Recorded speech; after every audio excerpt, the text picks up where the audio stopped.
ఆ ఏదెన్ తోటలో వారు అన్ని ఫలములు తింటూ జీవిస్తూ వచ్చినారు.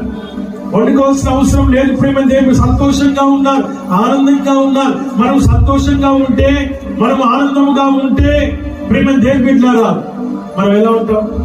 దేవుడు వాక్యం సెలవిస్తుంది. మనం కొంచెం సంతోషంగా ఉంటే మనకు ఎక్కడ లేని ఆలోచన, ఎక్కడ లేని తలంపులు, ఎక్కడ లేని అయ్యో ఏదో తక్కువ అయిపోయింది, అయ్యో ఏదో ఒకటి ఉంది అనేటువంటి దాంట్లో ఉంటాం. అంత బాగుంటే మాకు అస్సలు బాగుండదు. ఏమైనా జరిగినా అనుకోండి, ఎప్పుడు నాకు ఏదో ఒకటి జరుగుతుంది అంటావు. నువ్వు ఇట్లా బాగుండవు, నువ్వు అట్లా బాగుండవు. ప్రేమ దేని బిడ్డలారా, అలా ఉన్నటువంటి వారి జీవితంలోనికి ఒక మూడో వ్యక్తి ప్రవేశించినాడు. ఎవరి జీవితంలోనికి? వారిద్దరి జీవితంలోనికి ఒక మూడో వ్యక్తి ప్రవేశించినాడు.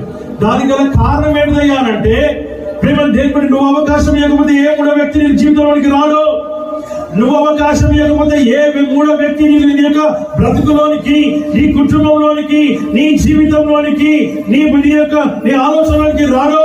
నువ్వు ఆ విషయాన్ని జ్ఞాపకం చేసుకోవాలని వాక్యం ద్వారా మనం చూస్తూ ఉంటున్నాం. ఆమేన్, ఆమేన్. వాక్యం సెలవిస్తున్న మాట, ఇద్దరు భార్య భర్తలు చక్కగా మంచిగా సమాధానంగా ఆనందంగా సంతోషంగా ఉన్నారు. ఓర్వలేకపోయినారు. ఏం చేయలేకపోయినారు?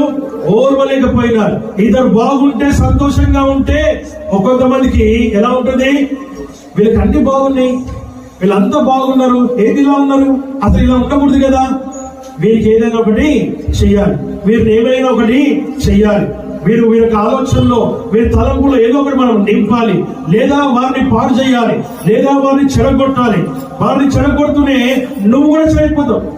మనం లారీల వెనకాల చూస్తూ ఉంటాం. ఏమని? చెడకురా చెడదవు అంటే చెడగొట్టొద్దు, నువ్వు చెడిపోవద్దు. నువ్వు అనుకుంటున్నావు ఏంటంటే, నేను బాగా పుల్ల పెట్టినా అని అనుకుంటున్నావు, నేను బాగా మంట పెట్టినా నువ్వు అనుకుంటున్నావు.